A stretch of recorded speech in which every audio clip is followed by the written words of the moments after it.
In a place where underground battles frequently occur, understood only by insiders, a special task force has been self-formed. This special task force is very unique as it includes not only police officers but also shady characters. People there not only cooperate simply but also help each other become artists in the field of deception. The whole group must skillfully coordinate to take money from high-income individuals who do all sorts of tricks to evade taxes. The boss is sitting, playing games with a dazed look and a foolish smile. All morning he just sits there clicking the mouse aimlessly. The customer service employee next to him is on the phone, calling the boss to handle company issues. Meanwhile, the team leader is sitting, doodling in a book. Despite doing nothing, everyone pretends to be very busy. It gets to the point where the employee named Sung-hee has to shout until she loses her voice for Sung-ael to hear her. After receiving the call, Sung-hee informs them they must immediately go to inspect the factory of a client named Jo Bunky. Hearing this, the team leader orders everyone to go there right away. As soon as they arrive, Sung-ael shouts loudly, calling out Jo Bunky's name. The response is a roar from the director. Sung-ael is an ordinary person living in a very ordinary family. Every day after work, Sung-ael squeezes onto the crowded train to return to his cramped home. In the morning, at 7 o'clock, the alarm clock pulls him back to his harsh reality. He starts his job, which is no different from debt collection. For others, every workday is a happy day. But for Sung-ael, every workday is a day of getting cursed by customers more than listening to music. His monotonous life repeats from day to month. That day was like any other day. After a hard day of work, Sung-ael squeezes onto the packed train to go home. When Sung-ael arrives home, his daughter is already fast asleep. His wife snores on the couch amidst a pile of daily bills. While covering his wife with a blanket, Sung-ael takes the opportunity to pocket some bills for his own savings. The next morning, as soon as he arrives at the office, Sung-ael sits down to eat black bean noodles with the boss. The boss, wearing thick glasses, constantly reminds Sung-ael about this year's revenue. This year, Sung-ael's team must collect a total of 182 billion won in taxes from the city. Hearing the boss's reminder, Sung-ael can only bow his head and apologize. Despite working tirelessly in all weathers, his team has only collected 100 billion so far. The remaining 82 billion is still a mystery. As the old saying goes, even a thunderbolt avoids the dining table, but in the salaried job, there are no exceptions. The food is right in front of him, but he can't enjoy it.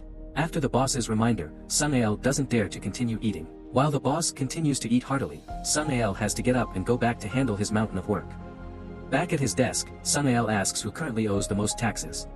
Upon hearing this, his colleague immediately gives him a list. Among the names, one stands out, Ma Jin-suk. With a debt of 520 million in local taxes and 520 billion in national taxes, Ma Jin-suk is on the tax office's blacklist. Despite a travel ban and frozen credit cards, Ma Jin-suk remains unfazed.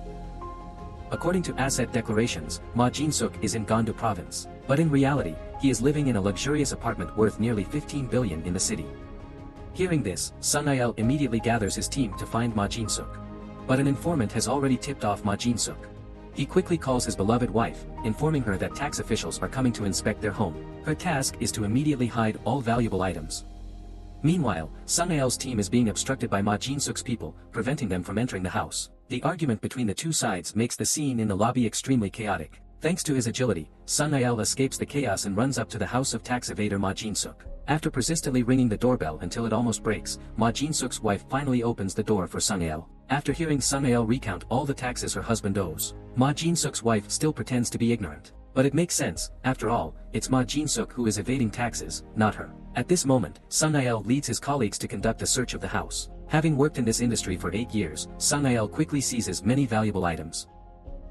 The gold currently in the house is enough for Ma Jin-suk to pay the tax office. At this moment, Ma Jin-suk returns home. As soon as he arrives, he yells at his wife for being so absorbed in her own tasks that she didn't answer the phone. With just one throw, Ma Jin-suk smashes the phone and a valuable vase. On behalf of his colleagues, Sung-ael introduces himself and his team as being from the Seoul City Tax Office. Because Ma Jin-suk has evaded a lot of taxes, he must now allow them to search the house. Whether he likes it or not, Ma Jin-suk has to cooperate with the investigation. However, Ma Jin-suk resists, claiming that it's after working hours, so even tax officers have no right to search the house. Angry like an owl, he takes out his frustration on everyone. Even the kind maid who brings water to Sung-ael's group gets scolded by him. He says his house's water is gold, silver, and diamonds. He doesn't even dare to drink much of it, yet the maid dares to offer it to guests. Seeing the maid being unfairly scolded, Sung-ael's people feel a bit of sympathy. After that, Ma Jin-suk violently rips off the seal sticker. Not stopping there, he insults Sung-ael's team and the maid, saying they're no different. They are all people who would do anything for money. Saying this, he angrily throws money at Sung-ael and Sung-hee. At this point, Sung-ael's anger reaches its peak. How can someone who evades state taxes still dare to flaunt their wealth like Jin-suk? Hearing Sung-ail's insinuations, Jin-suk's blood rushes to his head.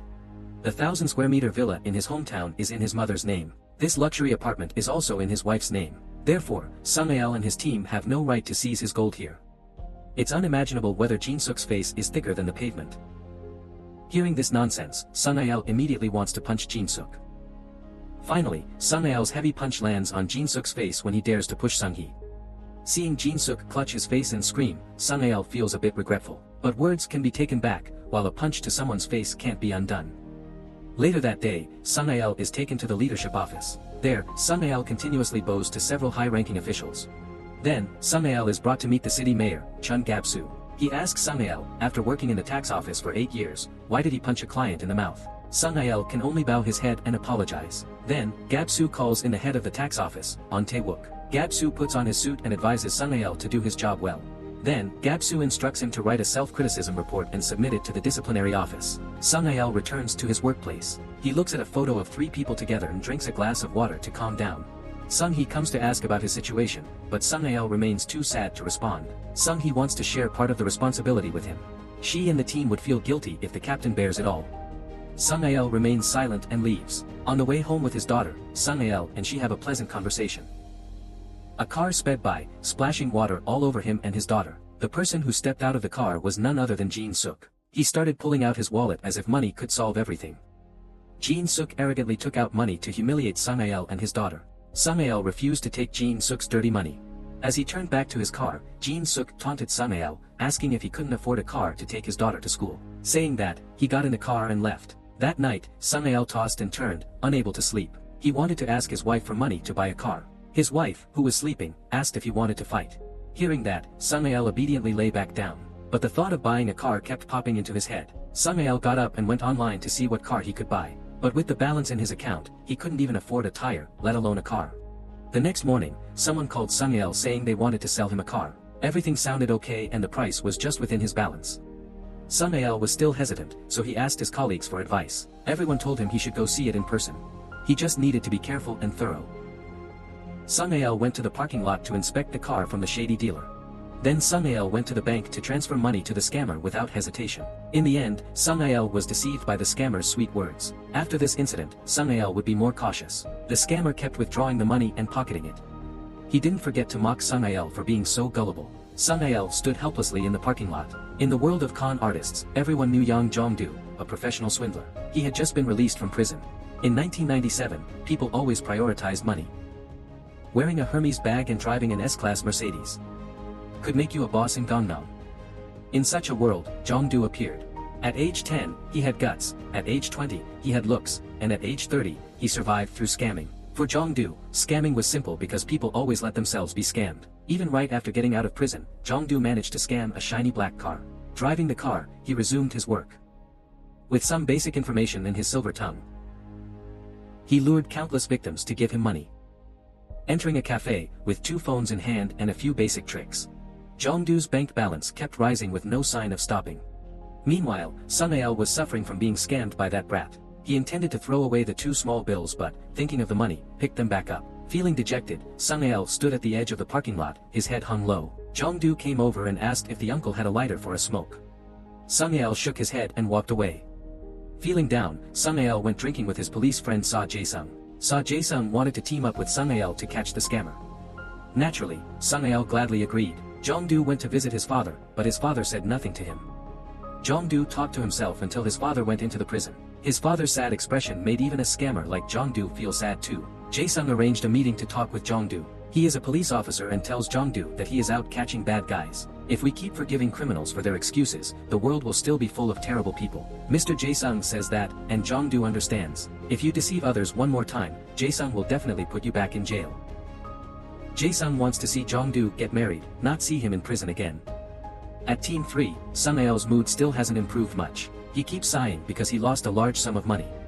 To make matters worse, Director Park keeps asking Sung-ail to help him reduce his taxes. While Sung-ail is being bothered by Director Park, Choi Cheon-woo, the former chairman of the Guhyang Group, invites Sung-ail to lunch. On the way, he keeps talking about queen ants, worker ants, and male ants. Choi Cheon-woo emphasizes to Sung-ail that he is just a worker ant like many others out there. Then they arrive at a luxurious restaurant. Sung-ail encounters Jin-suk. He wants to leave, but Choi Cheon-woo pulls him in. Jin-suk also smiles as if he wants to make peace with Sang-il. Jin-suk's face, which once showed off his wealth, no longer does today. Choi Cheon-woo does this because he fears Sang-il might get fired. Jin-suk sarcastically remarks that Sang-il can't afford to be unemployed since his daughter needs to go to college. Then suddenly, Jin-suk gives Sang-il a car key and registration papers. Sang-il recalls the times when Jin-suk humiliated him. Choi Cheon-woo also encourages Sang-il to help Jin-suk along with Director An. Sang-il sneers contemptuously. "So this is the queen ant you were talking about? Must be a prolific one, huh?" Choi Cheon-woo reminds Sang-il to watch his words. Sang-il is someone who doesn't want to dirty his hands. He gets up and leaves this pointless meeting, but Choi Cheon-woo follows him. Choi Cheon-woo asks Sang-il what he's doing. This is a question Sang-il should ask Choi Cheon-woo. From Choi Cheon-woo's perspective, it's just acquaintances helping each other. From Sang-il's perspective, Jin-suk is a bad person. He runs 10 shops but doesn't pay a cent in taxes. Such a person is not worthy of doing business with Sang-il. Choi Cheon-woo says Sang-il just needs to endure for 30 minutes. Okay, Sang-il agrees to sit in. So where will Jin-suk's taxes come from now? Choi Cheon-woo suggests Sang-il should collect taxes from the poor to cover it. After all, they are very obedient and will comply. Sang-il can't believe his respected elder could think that way. The poor are already poor, and now you want to take more from them. That is truly not Sang-il's job. Before turning to leave, Sang-il tells Choi Cheon-woo one thing. The fate of the poor is not for Choi Cheon-woo to decide. As Sang-il walks away, he gets a phone call. He immediately goes with Officer Park to the financial office of a gang leader. After a few words, Officer Park and Sang-il are warmly welcomed. Meanwhile, Sang-il is heading to the market. A friend leads him to a pig slaughterhouse. Inside, seeing the knives makes Sang-il shiver. The sound of sharpening knives is screeching. Finally, Sang-il meets Hak-ju. He introduces himself as a police officer seeking information on a phone scammer. Hak-ju asks Sang-il again, and Sang-il obediently answers. Hak-ju bursts out laughing because he knows Sang-il isn't a detective just by asking 2 questions. No police officer would be so polite and respectful like Sang-il. Sang-il just wants to be civil. Hak-ju says not every dog or cat claiming to be a cop scares him. Then Hak-ju orders his men to drag Sang-il onto the scale as if weighing pork to humiliate him. Sang-il lightly flicks his hands, causing the men to let go. Sang-il wants to have a proper, respectful conversation with Hak-ju, but Hak-ju needs to respect him. Hak-ju, nicknamed the Cannon, is experiencing for the first time someone coming here to lecture him. Hak-ju, seeing this, mocks Sang-il. Sang-il immediately takes off his glasses. At this point, he needs to scare these gangsters so they stop asking if he knows who their boss is. After getting information about Jung-du, the scammer, over the phone, Sang-il sits next to Officer Park. He doesn't forget to exaggerate the earlier incident, claiming he fought with 30 guys in a pig slaughterhouse. Officer Park just laughs at this. He then tells Sang-il an important secret. His undercover officers are investigating the Credit Investigation Department and phone merchants for buying and selling customer personal information. Each set of information is priced at 50,000 won. Hence, a nearby Credit Investigation Department is tightening the reins on their bosses. When they raided their den, they found a strange document from the boss of the Credit Investigation Department named Dong Sig in Sangmuan-dong. The document listed the names of people working in the tax bureau who were sent to prison. Jin-suk's name was on it too, probably thinking he's a modern-day Robin Hood. At a cafe, Jung-du remembers the words of his friend from prison.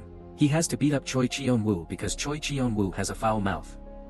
Jung-du watches from a distance, observing. Then Jung-du goes into a luxury fashion store to buy suits and other stylish clothes. If you didn't know better, you'd think he was a CEO, not a scammer. Jung-du's demeanor exudes confidence as he walks. He even walks and talks on the phone like a busy, successful businessman. At Guhyang Corporation, Choi Cheon-woo is in a bad mood today. He yells at his employees, throws documents, and orders a female employee to pick them up. Then he demands the staff to falsify tax receipts for Director Choi worth 500 million. But Director Choi never spends money. Falsifying receipts has its limits. The amount is 500 million, not just a few million. If not careful, the tax office will investigate. Choi Cheon-woo, angry, says he can handle it himself. He starts saying harsh words to the female employee. Poor girl, having to endure being a worker ant for the queen ant. Jung-du goes to meet Choi Cheon-woo. He introduces himself under a new name, Gu Ji-won, an intelligence officer from the tax bureau. Choi Cheon-woo asks what Jung-du wants from him. Jung-du straightforwardly asks if Choi Cheon-woo has been falsifying receipts and evading taxes recently. He even presents specific evidence proving that Choi Cheon-woo helped the rapid delivery boss Sung Sin create large expenses to evade taxes. Orthopedic doctor Go Gangin was also helped by Choi Cheon-woo to divide the taxes and salaries of his employees. Then there's Jin-suk, the owner of a salon chain, who transferred all his assets to his wife, sister, and mother to avoid a huge tax bill. Oh my, did this brat hide under Choi Cheon-woo's bed to know he was helping others evade taxes?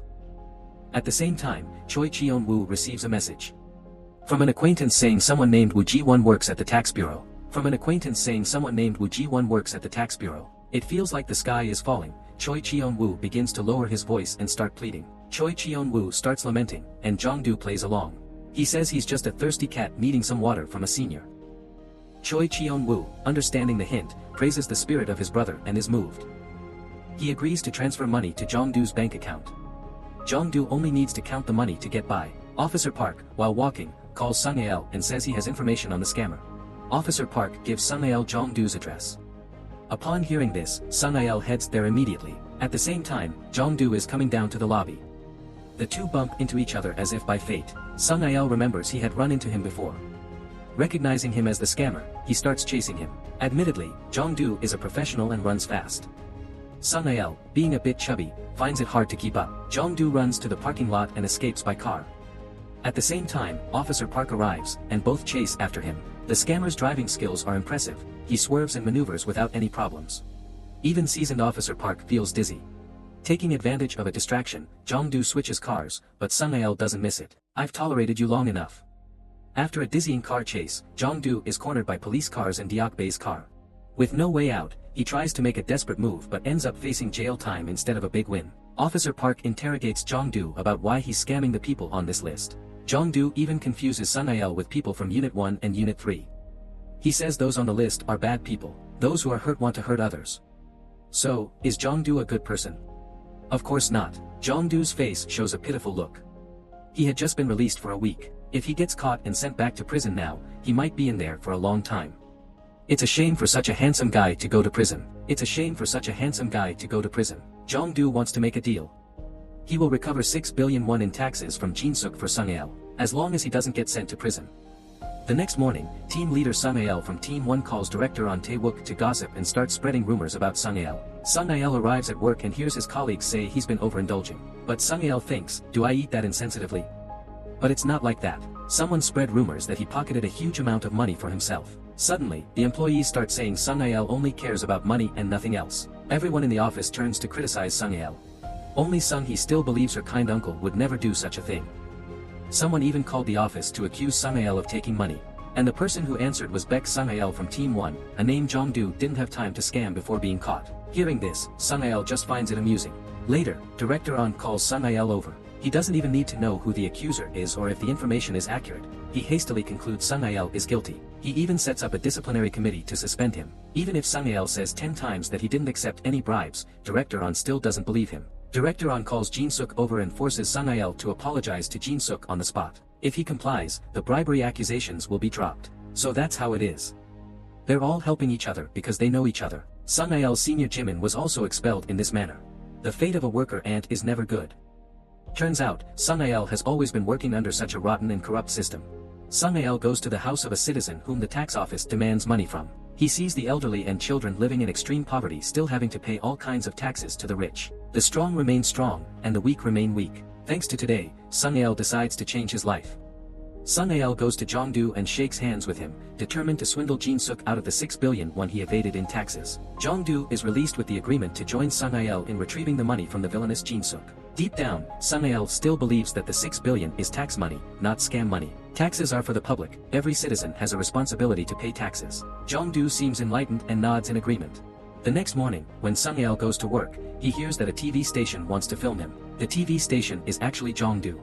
He dresses formally and calls Sung-ael outside for a talk. Sung-ael tells Jung-du that next time he should inform him in advance. In the car, Jung-du demands a service fee from the 6 billion won. Even the fee is that high. Jung-du takes Sung-ael to a hideout of pork meat. The leader is Hak-ju, whom Sung-ael met before. Hak-ju has the talent to create hundreds of phones and ATM cards under different names. If the police catch them, their business will vanish. But this guy is different.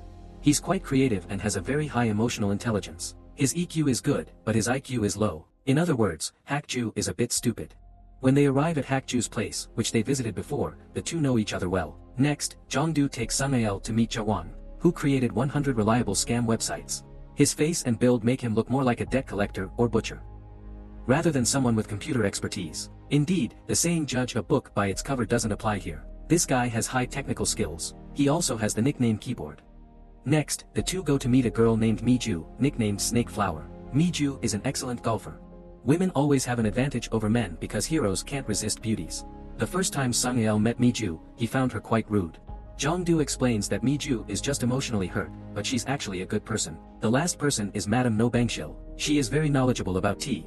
As soon as they arrive, they see a young man being dragged out, his hands shaking. They haven't even entered yet and are already scared. They sit down, and Jung-du immediately brings up the issue with Madame Bangshil. He needs her help with the 6 billion case. Playing a role in this drama could rejuvenate her. Madame Bangshil, with her years of experience, sees Jung-du as just a youngster, maybe still wet behind the ears, and doesn't want to cooperate. Jung-du then uses a tactic, making a vague statement to imply that he knows some high-ranking chairman. Finally, she asks to call Director Kim for confirmation. Unexpectedly, she receives a solid confirmation from Director Kim. Indeed, Jung-du had saved Chairman Wang's life.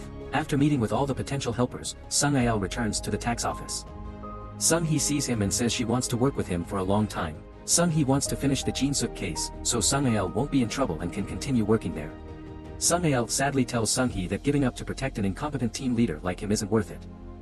If Sung-hee keeps giving up like this, she'll be deceiving herself again. With that, Sung-il leaves. At Hak-ju's place, Mi-ju arrives. At the same time, Madame Bangshil and Jawang also show up. It turns out Jung-du had called everyone here to start the job. The 6 billion fraud case against Ma Jin-suk begins. If successful, each person will get 120 million. Madame Bangshil says this is just a small piece of bread to her and she doesn't want to participate. Jung-du says, what if it's 6 billion won? Hearing this large number, everyone is stunned. Hearing this, Madame Bangshil quickly agrees, afraid that if she doesn't, she will miss out on the money. Mi-ju teaches Sung-il how to scam. First, call the target's family and say their mother had an accident. But after just 3 sentences, the other end hangs up. Next, Jung-du takes him to a cafe to observe and understand every detail in a situation, from lipstick and smiles to clothing and jobs. Sung-il has to remember and organize everything in his mind. Then he sits next to Jawang to see how he makes dark websites. Then he follows Hak-ju to see how he extorts money. Though it's painful, this method seems the most effective. Sung-il is very diligent. After work, he goes to everyone's place to learn each method they taught him the day before. But being a decent man, learning to be a crook is tough for Sung-il. The first practical attempt ends in a terrible failure. Besides bumping into a car and getting slapped a few times, he did succeed in wooing a girl. Though the girl isn't very pretty, something is better than nothing. Meanwhile, in Team 3, Sung-hee keeps calling team leader Sung-il, but he doesn't answer. She drives by and sees him walking with Jung-du, laughing happily. The next morning, before the alarm goes off, Jung-du calls Sung-il to come to the warehouse immediately. Sung-il took his wife's car keys intending to use the car to transport goods. At this moment, Sung-hee also followed to monitor Sung-il. At Jung-du's hideout, he begins to summarize about the target. His name is Jin-suk. He owns 18 bars and 4 nightclubs in Gangnam. Interestingly, none of these 22 establishments are registered under Jin-suk's name. He changes the nightclub names every 3 months. Jin-suk manages progressive income tax and property tax that nightclub owners are supposed to pay. He's already amassed 5 billion won from that alone. Those involved in credit card fraud to evade taxes have no connection to him. Hak-ju's task is to monitor Jin-suk, and he observes that he is very diligent. He wakes up at 7 a.m., has breakfast, and then starts work. He uses a basic phone so he can't make loud calls. Jin-suk enjoys betting while playing golf. He's very good, having won 7 out of 10 matches. More importantly, Jin-suk doesn't drink alcohol and doesn't indulge in vices. If he didn't evade taxes and wasn't harsh in character, he would surely be an ideal man for many women. Truly, fate doesn't give everything to anyone. Jin-suk's allies include Choi Cheon-woo, his tax accountant who helps him evade taxes. No Deok-ji, a real estate manager. Mr. No is very skilled in knowing when to invest in that piece of land and when the greenbelt will be removed. Jin-suk signed a contract to increase the forestation rate and saved 2 billion won in income tax by transferring it to plastic. With Mr. No beside Jin-suk, it's very difficult to deceive him regarding real estate matters. Therefore, Jung-du's team must first deceive Mr. No and persuade him to join their team. Jung-du starts planning with everyone.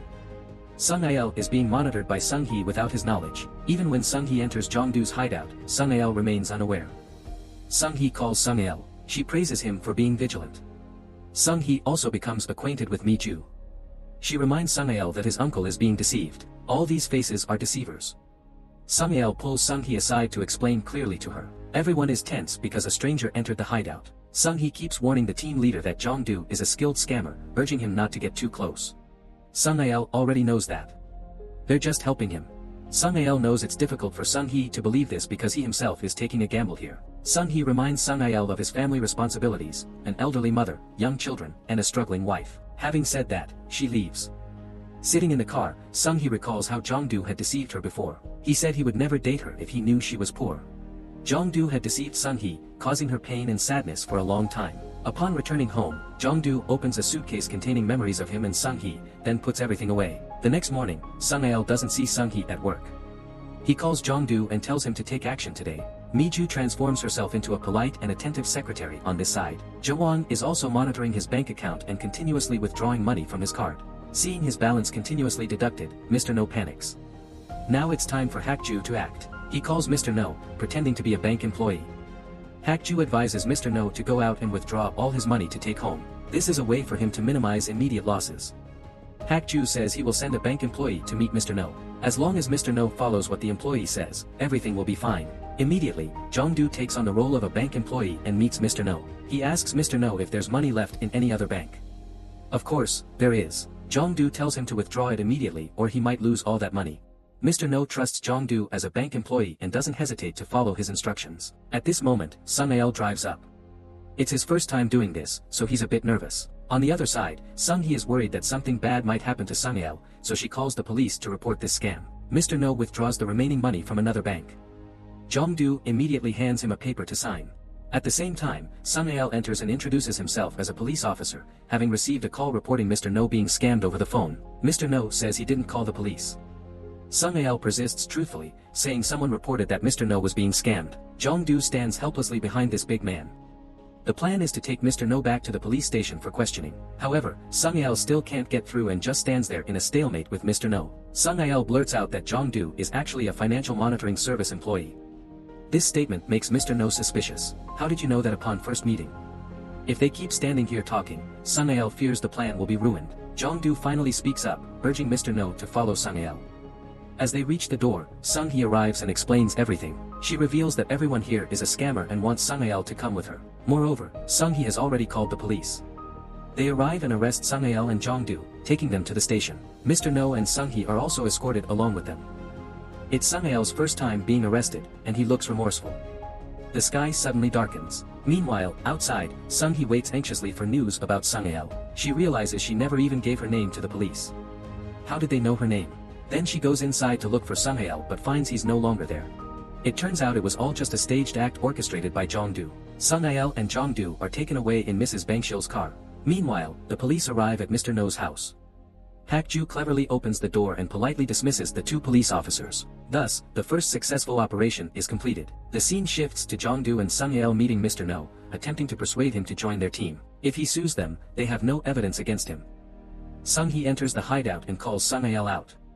She wants to talk to the team leader. At a sidewalk barbecue restaurant, Sung-hee wants her team leader to stop what he's doing. Sung-il understands it's not right to collect tax debts from tax evaders. He also understands that Sung-hee's actions are natural.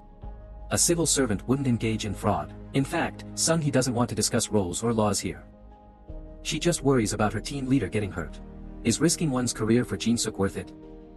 Sung-hee suggests she will retrieve the 6 billion won in tax evasion from Jin-suk to stop Sung-il. But Sung-hee doesn't know that Jin-suk is protected by Director An and is in cahoots with him. Still, Sung-hee wants to try to make Jin-suk cough up the 6 billion won in tax. Stepping out of the barbecue restaurant, Jung-du praises Sung-hee's ability to hold her liquor. He asks her when she will join the state as a government employee, because it's clear she studied art. Sung-hee firmly says thanks to Jung-du, she learned to hate idealistic ideals. Sung-hee also says her captain is an honest person. He's not like Jung-du. That's why she values her captain so much. The next morning, at the tax office, Sung-hee asks the department head to gather everyone to investigate Ma Jin-suk's tax evasion case. The department head agrees. He speaks decisively and proposes a plan for the whole team to execute. Meanwhile, Jung-du begins planning to deceive Jin-suk in real estate. Both sides have their own plans, so who will quickly retrieve the 6 billion in tax evasion? Sung-hee's team feels doomed before even meeting Jin-suk. She shifts focus to finding the tax evader's mother. Meanwhile, with Jung-du's special team, now called Special Unit 38, they start planning to sell a piece of land. That hasn't developed in 1,000 years for Mr. Respected Ma Jin-suk. To carry out this mission, Jung-du needs Bae Bangshil's excellent support. With just her whispers, even if Mr. Jin-suk is sleeping in bed, he'll leap to buy land. Jung-du starts spreading rumors about that piece of land to lure Jin-suk. Meanwhile, Sung-hee is still naively thinking she can appeal to the tax evader's heart. She goes to report to Director An so she can arrest that Jin-suk anytime.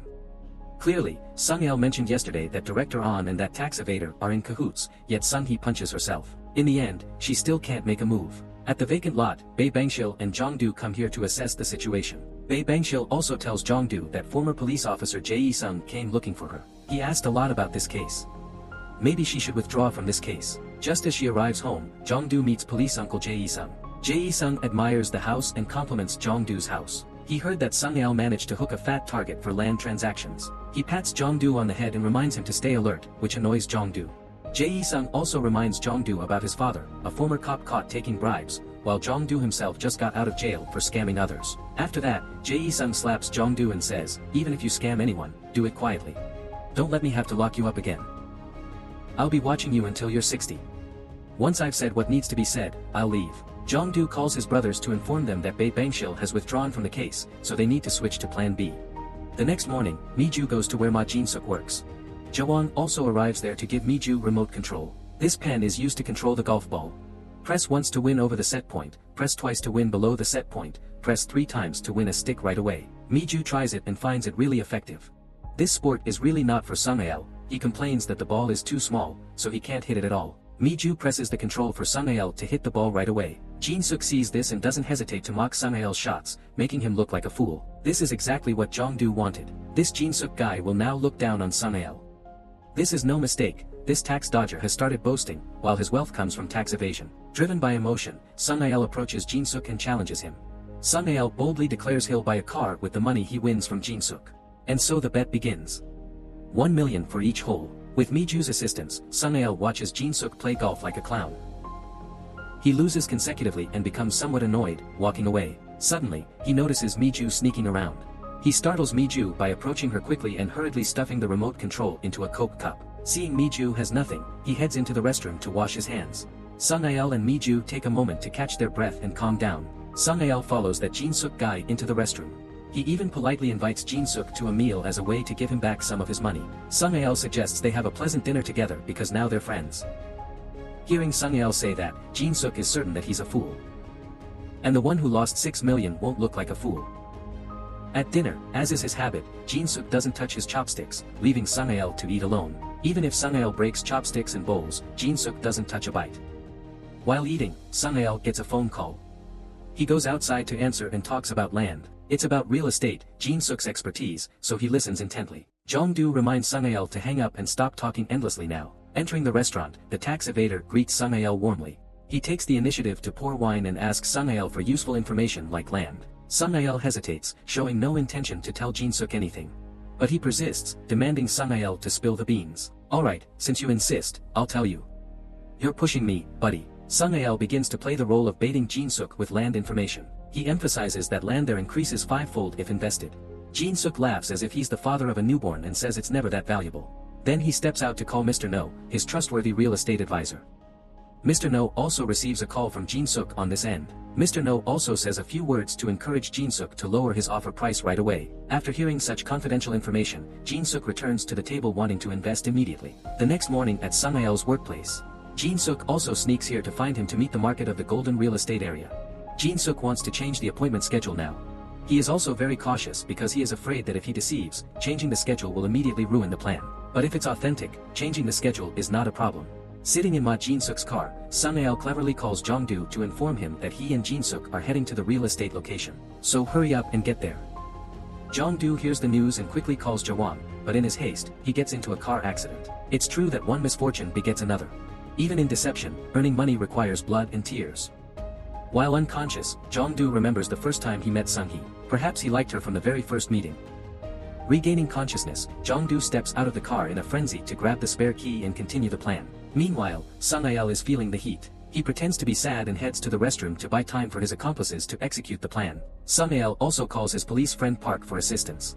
Approaching the car, Jin-suk repeatedly warns Sung-il that if he deceives him, don't blame him. Hearing this, Sung-il is terrified to the core. Amidst the difficulty, fortunately, with the support of a police car blocking Jin-suk's vehicle for administrative inspection, Jung-du's car managed to slip through. After arguing with a female police officer for a while, Officer Park arrived to inform them it was a mistaken license plate. So Sung-il and Jin-suk's car continued on. Jung-du arrived at the location and arranged everything. He entered the room and rearranged everything from top to bottom, intimidating everyone. With one glance, he oversaw all the tasks. Moreover, he even knew the names of all the office employees. Truly impressive. At the same time, Sung-il led Jin-suk in. Jung-du pointed with all 5 fingers, asking each employee about the upcoming plan. Everyone had to bow before him. Seeing this, Jin-suk was impressed and praised Jung-du for his youth and talent. The 3 of them proceeded to the land that wouldn't develop even after 1,000 years. Under Jung-du's words, this is like striking gold. Seeing Jin-suk still hesitant, Jung-du starts his act. Jin-suk only offers Sung-il a 5% commission, but Jung-du says he'll give Sung-il 10%, as long as Sung-il introduces him to others. Because of Jung-du's confident and bold words, Jin-suk is intrigued. He sees that although he's young, he has a strong personality. No wonder he holds such a high position. Meanwhile, Sung-hee is still adamant about meeting Director An. He asks if she's worried because of Captain Sung-il. Director An insists that all decisions are made by the disciplinary committee, and he has no authority to dismiss Sung-il. Saying that, he sends Sung-hee out. Sung-hee meets the department head outside. He takes her to the rooftop and shows her a piece of information about Jin-suk. Jin-suk is connected to Bang Pil-gu. Bang Pil-gu gave money to Jin-suk to invest and return the profits to Bang Pil-gu. These two are linked with Choi Cheo-woo, the former chairman of Gyeong Group. He is also involved in an illegal multi-level marketing scheme. His unpaid taxes have now reached nearly 10 billion won. As long as Bang Pil-gu is caught, Sung-il won't be suspended anymore. Meanwhile, Jung-du's plan has gained Jin-suk's trust. He'll go back and find that plot of land on the land registry map. Now, Jo-wong's task is to create a realistic-looking website. Sung-il tries to buy time so Jo-wong and Mi-ju can get to Jin-suk's office and set up the land registry map. At a restaurant, Sung-il has lunch with Jin-suk to buy more time. Meanwhile, Jo-wong, Mi-ju, and Hak-ju arrive at Jin-suk's house. Mi-ju and Jo-wong's main task is to distract the house manager so Hak-ju can break in and add the land registry bookmark they had prepared. When Hak-ju confirms that everything is done, they all leave. After finishing their task, they all meet up and leave. The next plan is to find someone to replace Mrs. Bangshil as the landowner. None other than Canon Hak-ju. Usually, he looks shabby and dirty. But when he puts on a white shirt and glasses, he looks quite intellectual. Mr. Jae-sung is also closely monitoring every move of Team 38. Seeing their actions, he smiles meaningfully. Sung-il goes back to City Hall and packs up his things as if he won't return. No matter what the committee's decision is, he definitely won't lower himself to stay here any longer. Sung-il has lived cowardly for too many years. Such a life only made him weaker. He packs up all his personal belongings and leaves. Sung-il calls the department head seeking his help. When he gets home, Sung-il is surprised to see his police friend visiting. Mr. Jae-sung also visits Jung-du to warn him that he is still being watched and that everyone in the group has been caught. Tomorrow, when Jung-du meets Jin-suk, he just needs to sign the property sale document, and Mr. Jae-sung will handcuff him right away. Jung-du responds as if declaring war. Tomorrow, he will get Ma Jin-suk to sign the papers. Mr. Jae-sung can continue to follow him, and he will try to escape. Mr. Jae-sung even puts the handcuffs on the table and tells Jung-du to handcuff himself tomorrow. Jung-du calls Jin-suk and wants to sign the contract right away. He walks confidently down the street. Around him are about 10 police officers monitoring him. Jung-du runs like a chased dog without stopping. When he is blocked by 2 to 3 police cars, he thinks he's at a dead end. But at the critical moment, Mrs. No Bangshil helps him escape from Mr. Jae-sung. She even arranges for 3 identical cars with the same license plates to drive around, confusing the police. Unable to catch Jung-du, the police get suspended. In the end, the one handcuffed is Mr. Jae-sung, not anyone else. After that, Mrs. Bangshil sends someone to bail out the other 4 from detention. Meanwhile, Jung-du also arranges to meet Jin-suk to continuously stamp documents. Just 1 more minute until the money transfers to the account. At this moment, Jin-suk talks about the 5% commission for Sung-il. He says it's unfair for Sung-il to get 5% without doing anything. Jin-suk proposes to split the 5% commission. He will give 2% to Sung-il and 3% will come from Jung-du to Sung-il. Sung-il hears everything and can't believe Jin-suk is still so sly until the last moment. Sung-il calmly sits down and slowly tells him that he has been deceived. Jung-du also takes off his glasses, signaling the end, driving Jin-suk crazy. Oh, his 600 million will take months to recover. Sung-il has never seen this side of Jin-suk. Jin-suk kneels, begging Sung-il to return his money. At the same time, the whole team enters. The 6 of them wave goodbye to Jin-suk together. Sung-il clearly tells this tax evader that the 5.77 billion in taxes is now fully paid. Today, he hopes Jin-suk will live honorably so future generations can be proud. The news that Jin-suk paid all his taxes leaves Director An stunned. Helping him evade taxes, and now he pays them. Mayor Gapsu asks whose case this is, and Director An says it's Baek Sung-il from Team 3. He is a big coward. Director An's view of Sung-il is clearly not favorable. He also reminds the mayor that Sung-il once broke Jin-suk's jaw. With Jin-suk, Bang Pil-gu, and Choi Cheon-woo all defeated. City Hall also faces difficulties. The next tax evasion case is Bang Pil-gu, 58, former chairman of the Goyong Group. This is an illegal multi-level marketing group. Bang Pil-gu is a close friend of Choi Cheon-woo and is considered his right-hand man. The bankruptcy of Goyong Group led to Bang Pil-gu owing 49.77 billion won in taxes to the government. This amount is 8 times more than Jin-suk's debt. Sung-hee researches Bang Pil-gu to help save Captain Sung-il. Bang Pil-gu transferred all his assets to his children without paying any taxes. Yet he still lives in a large mansion, enjoying luxurious food and amenities. Sung-hee plans to use the media to publicize this information. If the truth is exposed, it will be easy to force him to pay his taxes. Putting words into action, Team 3 heads straight to Bang Pil-gu's house. Sung-hee meticulously analyzes the house. She even prepares a script for an argument in his wife's luxury handbag showroom. They will argue about a handbag brand that everyone knows. This way, they will reveal the brand without needing to interrogate. That's the plan, but who knows how Team 3 will execute it. Team 3 arrives in front of Bang Pil-gu's house with reporters, but no one answers the door despite ringing the bell. Sung-hee requests a ladder for staff to climb in. The journalist and the tax team break into the mansion. At this moment, Bang Pil-gu is already seated, ready to meet everyone. He politely asks if they want anything to eat. More importantly, he is very cooperative with the investigation. He also straightforwardly tells the reporters why he hasn't paid taxes. Bang Pil-gu lost his company because people called him a fraud. Now he doesn't have a penny and can't afford to pay the taxes. Goyong Group was sold at a loss.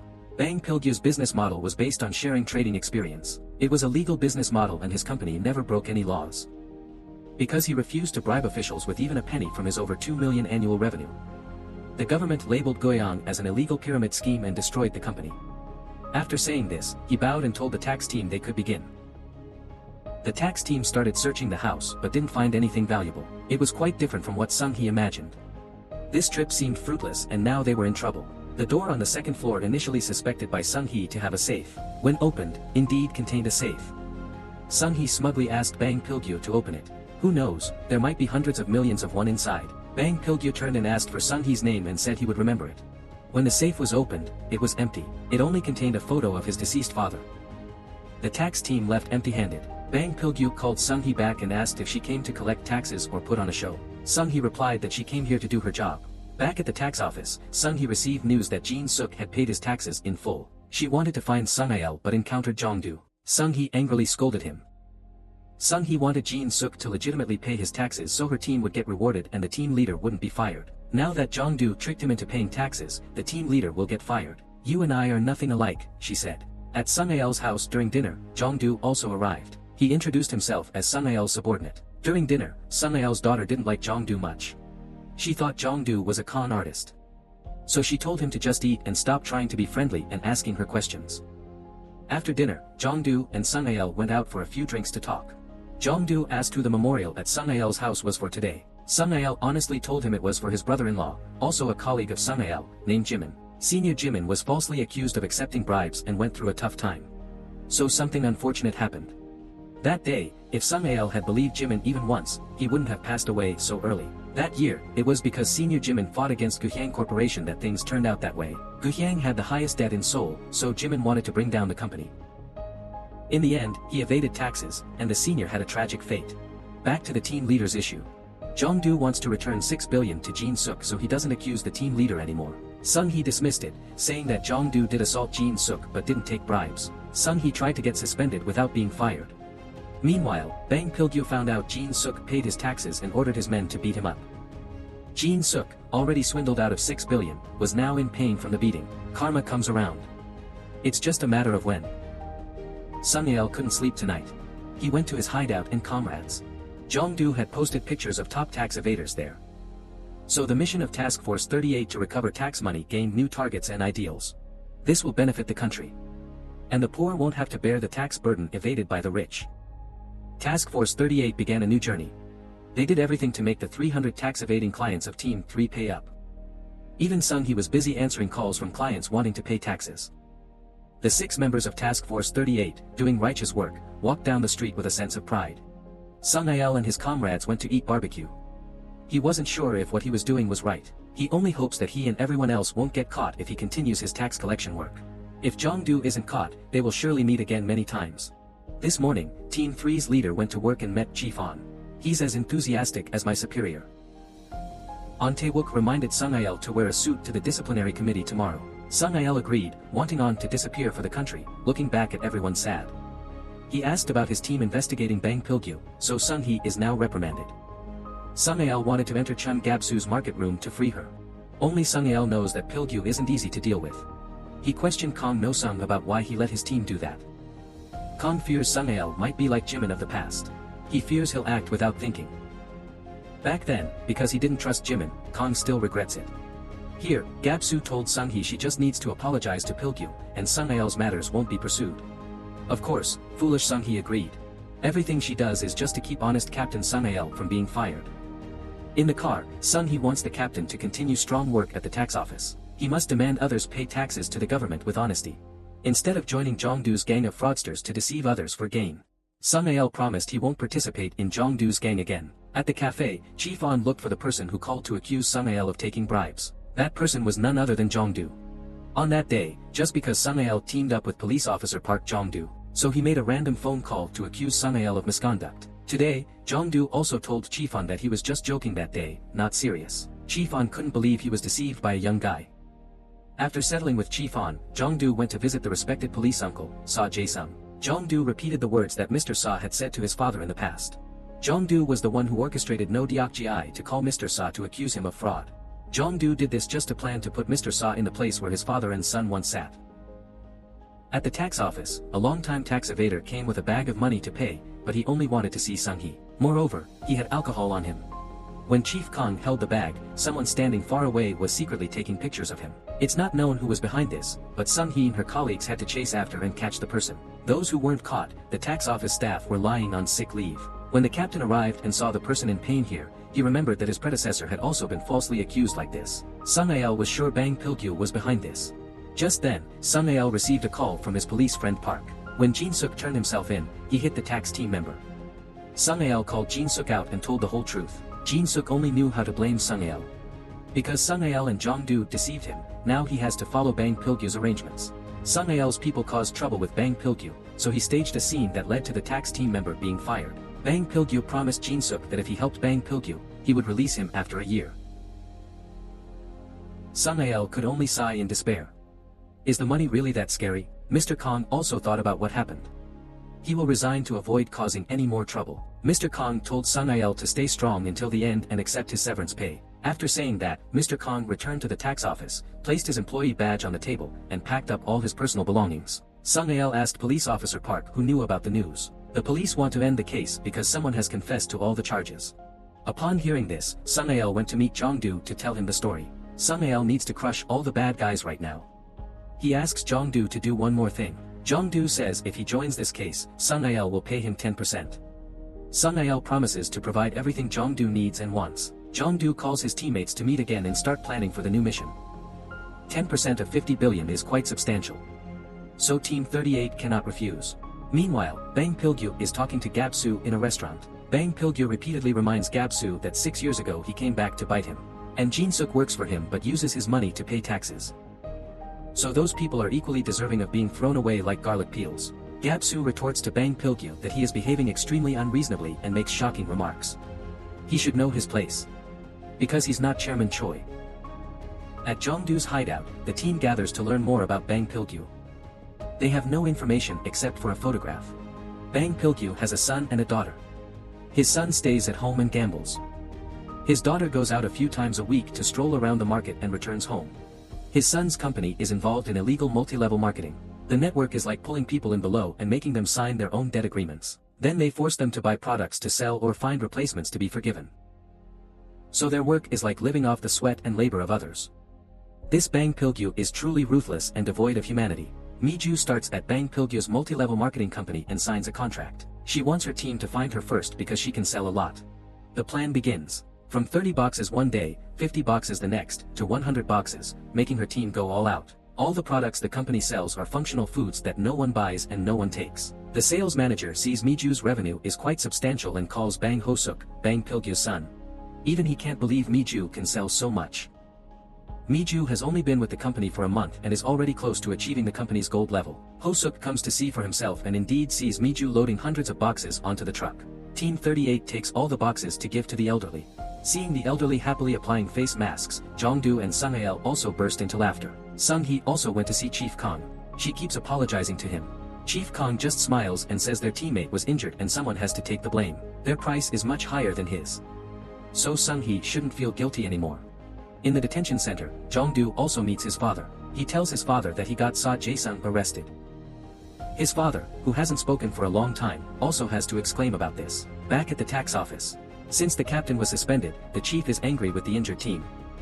The entire office is chaotic like cicadas fighting. Sung-hee goes out and meets the captain. Her face is like the announcement of a public investigation with Sung-hae that will not happen tomorrow. He just told her not to worry because it will not happen. Sung-hee also reminds the captain that the mayor is Bang Pil-gu's opponent. But the captain Sung-hae knows from generation to generation. Over here, Mi-ju was promoted to deputy director to approach Bang Ho-suk. She invited him to dinner and kept flattering him. Bang Ho-suk loves his wife, so she repeated the lines. Mi-ju asked about Ho-suk's sister. According to Ho-suk's story, he didn't gather much information. The next step of the plan is for Mi-ju to mention that Jung-du is her buyer. This approach is spot on. The bait is biting, wanting to meet Jung-du immediately. The next morning, Ho-suk directly accompanies Mi-ju to deliver the goods to the customer who bought all of Mi-ju's products, which is Jung-du. Over here, Jung-du's team organizes an event inviting all high-ranking officials dressed in luxury to attend. Jung-du also wears a suit with meticulously styled hair, looking like a classy chairman. When he steps onto the stage, it's when the press photographers take photos as expected. Everyone applauds enthusiastically, making Ho-suk think Jung-du must be the chairman of a large company. To blend in, Jung-du also chats a bit, and everyone below cheers him on. It looks exactly like a multi-level marketing scam. I am determined to sell 1 billion packs of instant noodles. After saying that, the whole hall stands up chanting determined, determined, determined. This scene makes Ho-suk dizzy with what he just saw. Thinking he was a rooster but finding out he's just a colonel. The next plan is to approach Bang Pil-gu's daughter, Bang Mina, by finding antique items as bait. Sure enough, she goes to the antique shop run by Mrs. No. In their first meeting, Mrs. No introduces her to a ceramic master, which delights Mina. But Mina, who has been in the antique business for a long time, isn't easily persuaded to buy right away. Another trap needs to be set to lure Mina in and trap her. Back on this side, Jung-du meets Ho-suk alone. He is trying hard to persuade the naive guy to join his MLM network, just like his company. The only difference is that Jung-du's company operates on a larger and more magnificent scale, so naive Ho-suk also wants to get involved. Ho-suk wants to invite Jung-du to dinner. But he keeps telling Hak-ju to read out a packed schedule without any openings for Ho-suk to hear. Seeing Ho-suk's disappointed expression, Jung-du cancels one appointment to go with him. This way, he sees his importance in Jung-du's work. Sung-hae stages a play to deceive Mina. Finally, he manages to give her Sung-hae's business card so she can contact him if needed. On the card, it states Cultural Heritage Bureau. Sung-hae receives a call from Director On. He informs Sung-hae that there's a new person taking over the position of head of the bureau, replacing Mr. No. Tae-wook also wants to invite Sung-hae to dinner, but he declines, because he has more important things to do than sit and eat with this guy. After that, Tae-wook starts to follow Sung-hae. Seeing Director On following him, Sung-hae immediately calls Mi-ju to report the situation. The team is bustling to clean up the scene while Sung-hae keeps calling to cook porridge for his wife and child. Sung-hae also arrives at the location, and Director On closely follows to the Jung-du's hideout. As they approach, Sung-hae receives a call from Jung-du. He immediately stops in his tracks. At this moment, he also meets Sa Jae-sung's police contact. He drags Sung-hae to meet Mr. Sa at the detention center. He warns Sung-hae not to let Jung-du fool him and end up like him. Mr. Sa said that Jung-du framed him for taking bribes. He recounted things that seemed coincidental but were not coincidental at all. He also knows that Sung-hae is monitoring Bang Pil-gu for the 50 billion tax issue. Have you ever imagined what Jung-du will do to you after finishing the 50 billion case? Then you'll end up like Mr. Sa. In prison, not knowing what you did wrong. After talking to Mr. Sa, Sung-hae returns to the hideout, sees Jung-du worrying about him, and feels guilty towards Jung-du. Mr. Sa asked Sung-hae to record Jung-du's confession so he could be pardoned. Then he would arrest Jung-du for Sung-hae. Doing so would be like betraying Jung-du and everyone else. Sung-hae cannot betray someone who helped him. At Director On's office, he calls Sung-hee in to ask her about Sung-hae's matters. He's trying to extract information from Sung-hee. If Sung-hee confesses, she'll save Sung-hae and herself. Sung-hee calls Mi-ju wanting to meet Jung-du. She wants to arrange a meeting with Jung-du. Sung-hee informs Jung-du about Bang Pil-gu meeting Director On. If the police pay attention to them, it will be very troublesome. Jung-du is confident because everything he does is secure. Sung-hee feels that Jung-du's conversation is too easy. He doesn't take any responsibility at all. It was the same with her in the past. While arguing, Jung-du sees Ho-suk. He immediately steps closer to greet the director. He even thinks Sung-hee is the director's wife and greets her. Sung-hee is taken aback but quickly coordinates with Jung-du. After acting, Sung-hee scolds Ho-suk like she's Jung-du's real wife. After the performance, Sung-hee quickly runs away because staying longer would reveal everything. Meanwhile, Director An also reminds Bang Pil-gu about Jin-suk being deceived. Director An wants Mr. Bang Pil-gu to be a bit more cautious. He also calls his son and daughter to remind them. Seeing his children safe and sound, he sighs with relief. Jung-du sits with Bang Ho-suk and hears about Mr. Bang Pil-gu reminding his son. At that moment, Ho-suk wants to invest in Jung-du's company. He shows hesitation because he doesn't want to ruin their good relationship. Ho-suk is moved that Jung-du sees him as a friend without seeking money or profit. That night, Jung-du waits for Sung-hee to return home. He wants to talk to her. He wants to invite her to dinner with him and Ho-suk to apologize. It's also an excuse for Jung-du to invite Sung-hee out to dinner. Returning to the 50 billion case, to continue deceiving Bang Pil-gu's daughter, Mina. This time, Sung-il directly plans to lure Mina. Mrs. No returns to the antique shop to buy a very exquisite item. Jawang and his accomplices also acquire an antique item that looks cheap for their illegal trading. They must make sure Mina sees it with her own eyes. Mina collects several antique items to evade taxes. Therefore, Squad 38 will show her they are just trash and will do anything to make money. After that, they will befriend Mina. While Sung-il is trying to approach Mina, Bang Pil-gu arrives. He quickly passes by them and leaves before being recognized. Plan A is thwarted halfway, so the team switches to Plan B. On the way home, Sung-il keeps hearing Mr. Saw's words echoing in his ears. Sung-il feels he must meet Jung-du to tell him about Mr. Saw meeting him and asking for his help to betray Jung-du. Jung-du confirms that what Mr. Saw said is completely true. Jung-du's plan is that once he gets Bang Pil-gu's 50 billion, he will expose the truth. Then, he will see himself being deceived and realize Choi Cheon-woo is a fraud. When that happens, the media will delve into the Bang family and the fraudulent company. And the fraudster will be exposed. Mayor Chung Gap-soo has deceived the person with the largest tax debt along with tax office chief Baek Sung-il. Collecting the entire tax debt will impact society. Sung-il doesn't trust himself, repeatedly asking if Jung-du is telling the truth. In his panic, Sung-il asks repeatedly, and Jung-du just laughs, asking Sung-il if he really believes it. Jung-du reassures Sung-il. Sung-il is just being too naive. Sung-il knows Jung-du won't betray him. Jung-du comforts Sung-il, saying they only need to deceive Ho-suk and Mina to get the 50 billion. But don't believe Mr. Saw, who tried to catch Squad 38. When Sung-il meets Mr. Saw, even he can't praise Jung-du as a good person. Hearing this, Sung-il feels reassured and leaves. Here, Jung-du calls someone and asks them to tighten control because Sung-il knows everything. Wait, so this Jung-du guy really deceived my honest uncle Sung-il?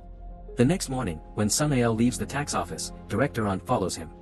If he changes his location now, he'll be exposed immediately. On the way, Hak-ju jumps onto Director An's car. And the old trick of begging to cut off his tail continues. Meanwhile, Sung-il plans to approach Mina. He pretends to accidentally bump into her and makes Mina notice the box. Sung-il pretends to apologize and takes Mina into his car, buying her a cup of coffee. The scam begins. Sung-il paints a touching childhood story of his family. Sung-il resents the government for not supporting him and still demanding taxes every year.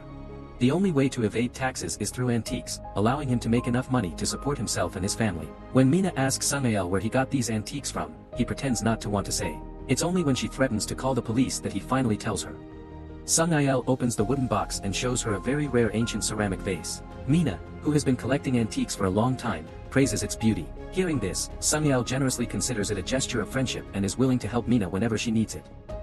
Seeing such a rare antique, Mina becomes interested. She takes it for appraisal and realizes it could fetch a substantial amount of money. Mina calls Sung-il and says she wants to meet him again. So she's been caught now. The whole team happily heads back. At the restaurant, Sung-hee is set up to eat with Jung-du and Ho-suk. Sitting next to her is his wife. First, Ho-suk flatters and praises her husband to the max. Then his wife asks Sung-hee what she likes about Jung-du. Her face just looks sad as she answers, hurt so much that she can't remember anything. After eating, all four stand waiting in the lobby. Ho-suk's wife sees Sung-hee looking sad, so she consoles her. Her own marriage is also full of deceit. Ho-suk eats like a pig, yet his wife still has to praise him for being cute. She's had to endure for years just because of Ho-suk and his wealthy family. Sometimes she wants to tear that guy apart out of sheer disgust. Meanwhile, Jung-du is diligently trying to persuade Ho-suk into investing. He keeps talking, but this stubborn guy just doesn't get it. No wonder he's just a pawn for his father Bang Pil-gu. The next day at the hideout, Jung-du brings a pile of fake antique documents for everyone to memorize. Later, Mina and Sung-il meet with Ho-suk and Jung-du. It seems coincidental, but it's carefully arranged. Jung-du takes out a pair of ancient jade hairpins. He repeatedly warns Sung-il to be careful because these are Chinese antiques. Sung-ail takes out a large magnifying glass and examines them, praising their authenticity. These are significant historical artifacts from the Tang dynasty. They should rightfully be in a museum. Despite trying to read through it all, the Bang sisters are only interested in its monetary value. Mentioning the figure of 500 million won makes one think of profit. While the younger sister holds Jung-du's hand, seeing him as her lucky charm. Jung-du begins persuading him to invest 75 billion to earn back 150 billion. If you think big, you have to act big. Commit right away to leave room for Jung-du to step in. Upon hearing that, Ho-suk immediately agrees. 30 billion is just a drop in the bucket for his family. Meanwhile, Mina is being relentlessly persuaded by Sung-ail to cough up 20 billion. But Mina isn't as naive as her sister, so Sung-ail will need more time. He's led by Mina to a secret underground vault. Here lies a collection of rare antiques gathered over 20 years. She wants Sung-ail to appraise all these antiques and then pay him handsomely. Meanwhile, On's team member is monitoring Sung-ail and reporting to the mayor. The mayor visits the third team to see if Baek Sung-ail is at work, but Sung-hee covers for the team leader. Mayor Gap-soo instructs Sung-hee to have Sung-ail meet him immediately upon his return. Meanwhile, Mi-ju is talking with Mr. Sa. Mr. Sa demands that she inform Bang Pil-gu immediately, or he'll lose 50 billion. Otherwise, Bang Pil-gu will help him get out of here. If not, Mi-ju will be the one going to jail. Seeing Mi-ju bare herself, Mr. Sa starts threatening her. If Mi-ju keeps sticking with Jung-du, her life will be stuck with iron chains forever. Mi-ju complies with Mr. Sa to meet Bang Pil-gu's beloved two children and tell them everything.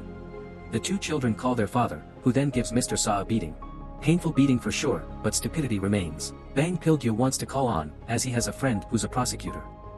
Ho-suk and Mina call Jung-du to their house. Mi-ju regrets revealing this information. She pleads with the Bang family to forgive Jung-du.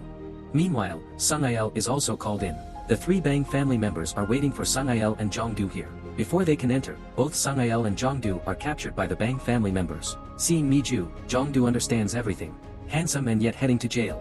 The Bang family members are all here to report to the police. However, they have no evidence. The Bang's daughter receives a valuable gift while Jung-du is a VIP guest of the Bang's son's company. Bang Pil-gu sees the police aren't helping, so he leaves. After 48 hours, Sung-ail and Jung-du are finally released. After finishing their noodles, they split up to find their next target. Could this also be part of Team 38's plan? Yes, that's right. Sung-ail meets with Mina to have a civilized conversation and advises her to remind her father to pay the 50 billion tax. Mina thought Sung-ail was in jail for several hours and lost her mind. When Sung-ail mentions Mi-ju only went to their house to borrow the key to the pottery display room temporarily. Sung-ail also mentions his superior, Chi-fan. Sung-ail knows Chi-fan knows they tricked Mina's father, so now Sung-ail takes the lead by one step. Mina hears this and nervously goes downstairs to check, only to find no jars on the shelf anymore. Finally, she sits down in defeat. If Team 38 doesn't deceive Mr. Bang's family this way, they will find another way that no one expects. Finally, Mina agrees and calls her father. Mr. Bang Pil-gu answers the phone. Sung-ail tells him a statement from 6 years ago and doesn't forget to insult him. For the rest of his life, he must compensate those who were hurt by his actions. He confidently declares that Mr. Bang must pay the full 50 billion won. Jung-du goes to Mr. Bang Pil-gu's house, meets his wife, and introduces himself as Kim Hyung-hee's son. The lady is quite surprised to hear this. She immediately calls Bang Pil-gu back. He sees Jung-du and can't believe he is Kim Hyung-hee's son. Jung-du approaches him for revenge for his mother. Not just because of that. There's also Chairman Kong No-sung and Jung-du's father. Bang Pil-gu is tricked just like how he tricked others. Bang Pil-gu praises Team 38 for their intelligence. He mocks Jung-du that even if they use that money to pay taxes, there will be a day when he will reclaim it. He is close with the mayor, after all, so that's how it is. So Jung-du called Sung-ail to report that he doesn't want to use that money to pay taxes anymore. Actually, Jung-du never deceived Sung-ail. Even for a minute, he never thought of deceiving such a kind uncle. Upon hearing this, Bang Pil-gu feels helpless. Now it's Jung-du's turn. If he wants to recover that money, the only way is to negotiate with Jung-du. Jung-du demands that he apologizes for the incidents at the company, caused by Director Kim's orders, and apologize for putting her in jail. Not only that, the police will investigate Mrs. Kim. He himself set up his uncle to take bribes, so he must apologize. Then other things. Now is not the time to keep dignity. The antiques that his daughter keeps are worth 50 billion won. Jung-du calls Mrs. No and tells her Bang Pil-gu doesn't need money. So just follow the plan. He just needs to say a meaningless apology. Moreover, he loudly scolds only with a phone call, and Jung-du won't be alive anymore. Mrs. No stood up in the city's tallest building, along with some large and small money. Just one more phone call is the order to release the money is covered by the city. Bang Pil-gu squints at Jung-du to say what he would do unto two. However, Jung-du still feels he isn't sincere. In the end, Bang Pil-gu kneels down like a coward. Nevertheless, Jung-du still has Mrs. No spread the money across the entire city, causing him to run to him uncontrollably. That money needs to go where it belongs. At this point, the whole city is flooded with 50 billion in cash. On this side, Sun-il is going crazy trying to find Jung-du to ask him about everything. He goes to Jung-du's house and waits for him to come back. Sun-il thinks Jung-du has destroyed everything. Bang Pil-gu is arrested by the police because his multi-level marketing company has been involved in corruption and fraud. Next are his two sky-smashing children. They go into the station, followed by Director An and bitch Sun-il of Team 1. Sun-il returns to the tax office and sees Director An being taken away, still not understanding what has happened. Mr. Choi Cheon-woo owes 100 billion in taxes. He fears meeting Mayor and to hope for a way for Mayor and to deal with Captain Team 3 bitch Sun-il and his gang. Otherwise, the consequences for Mr. Choi Cheon-woo are difficult to predict. On this side, Hak-ju is monitoring Mrs. No. He and Sun-il go to wipe out that witch. They hold a baseball bat and look fierce and scary. Hak-ju wants to talk to Mrs. No. Why did she betray everyone? Hak-ju and his gang rise up, but they all look miserably defeated. Thinking they're fierce tigers, they're just ordinary cats. When Sun-il arrives, Mrs. No calls him in to talk. Mrs. No recounts the incident involving Ma Jin-suk. At that time, Team 38 was arrested and Jung-du was in danger, so Mrs. No intervened to help. Behind it all was also Police Officer Park. Sun-il goes to interrogate Police Officer Park, but he doesn't get any answers. So he punches Police Officer Park in the face. Sun-il and Police Officer Park go to drink on the sidewalk. Police Officer Park recounts the story of Jung-du's parents to him. His father, Jung-du, and Sa Jae-sung were in the same team. Jung-du's father had a straightforward personality. Police Officer Park respected and regarded him as a senior. Jung-du's mother was framed and ended up in prison. Later, they bribed Jae-sung, and Jae-sung pushed Jung-du's father into prison for bribery. In just a few months, Jung-du's whole family ended up in prison. It's truly absurd. Upon his release from prison, Jung-du acted cautiously and discreetly to avoid being caught again. Police Officer Park also allied with Jung-du to seek revenge for his father. Although Police Officer Park's actions weren't ethical, he was willing to seek revenge for his kind-hearted older brother. When Sun-il returned home, everyone was already asleep. He received a call from Mayor Chun Gap-soo, who wanted to meet him. On his way there, Sun-il recalled the day his wife, Jimin, left him.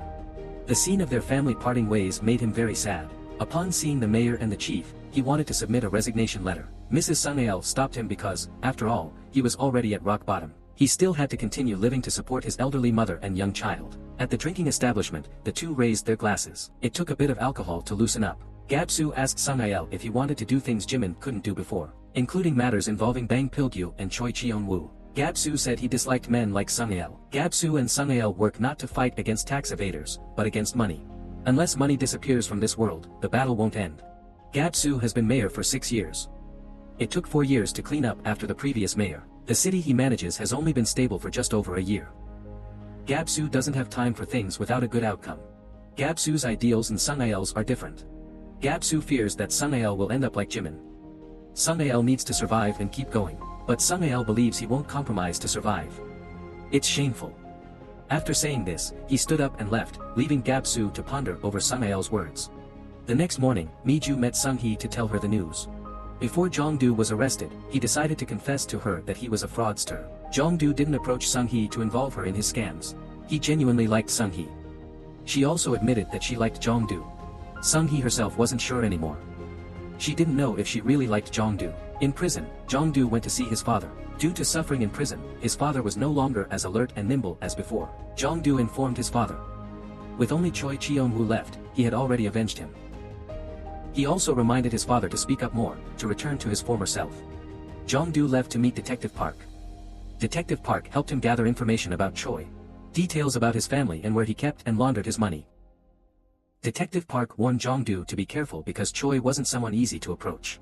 Sun-il also went to see Bang Pil-gu in prison. From a position where everyone feared him, now he lived behind bars, crushing his schedule every day. Bang Pil-gu had harmed countless people, including his own employees.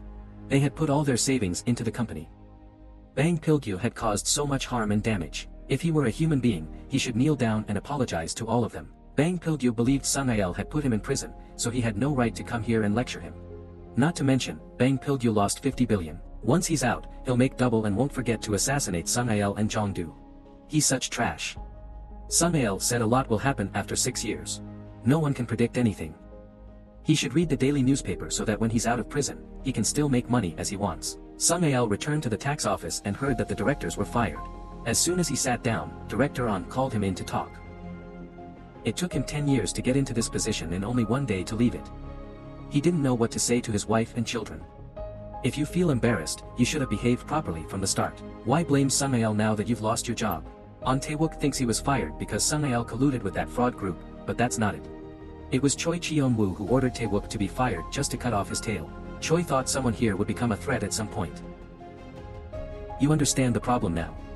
You're smarter now. Tae-wook told Sung-ail that someone from the tax office would be next to be fired. He hopes Sung-ail will deceive Choi and collect 100 billion in tax money. Only by doing so can he sever the relationship between Choi and Mayor Gab-soo. Do something for our future juniors. Sung-ail meets Detective Park at the amusement park. Detective Park noticed that lately Sung-ail has been very happy because he deceived tax evaders. Detective Park knows Sung-ail is disappointed in him and Jung-du. But Sung-ail shouldn't blame himself because he didn't do anything wrong. Sung-ail honestly says if he's deceived tens of billions from others, what else wouldn't he dare to do? At this moment, Jung-du arrives from afar. He advises Sung-ail not to make things difficult for Jung-du. Jung-du sees Sung-ail approaching. Knowing he's been beaten a few times, Jung-du grabs a fistful and throws it at Sung-ail. The two rush at each other and fight bitterly like mortal enemies. Seeing them fighting so fiercely, the nearby residents call the police for help. It's true that the elders continuously throw into prison. Thanks to that, both of them go into prison and sit here to pass the day. Being here, you get to eat delicious noodles and sleep with one leg, so it's really blissful. Jung-du gives Sung-ail Bang Pil-gu's tax payment receipt of 5 billion. After the Bang Pil-gu incident, they caught Mr. Choi, who colluded with Sung-ail to rig the market and remove 2 people. Jung-du also tells Sung-ail not to keep blaming Mr. Park because he himself doesn't know what Jung-du is doing. Sung-ail asks why Jung-du didn't use the 50 billion to pay taxes instead of throwing it away. Jung-du says even if he paid it, it wouldn't solve the problem. Sung-ail worries that the tax office will be dissolved because Choi Cheon-woo and Gab-soo are planning it. Sung-ail wants to take 100 billion from Choi Cheon-woo and break his connection with Gab-soo. They reconcile and hold hands to make peace, so the police release them. Team 38 is back in action. Firstly, Choi Cheon-woo has a son named Choi Sang-jun. He heads Samjin Industrial, a company that deals in arms procurement.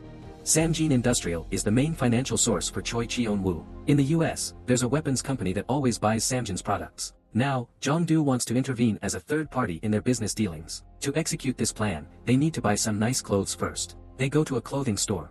Jung-du can choose anything, but Sung-ail can't. After a long search, Sung-ail finally finds an acceptable outfit. Now they head to Samjin Industrial. Upon arrival, Sung-ail sits down with the company leader to negotiate a 90 billion contract. Of course, the leader won't believe him. So, Jung-du plans to frame him for a while to get him into prison. Cut back to Sung-ail and Sang-jun talking. Just as the contract negotiation is going well, 3 police officers suddenly intervene. They say they want to take Sang-jun in for questioning about illegal substance use. Jung-du knows Sang-jun was sued 5 years ago for dealing illegal substances. Once he's in custody, Sung-ail will come to bail him out. At this point, negotiate with Sang-jun about the 90 billion contract. Spending 90 billion to potentially earn hundreds of billions, who wouldn't be tempted? Looking at the billions makes deceiving people very easy.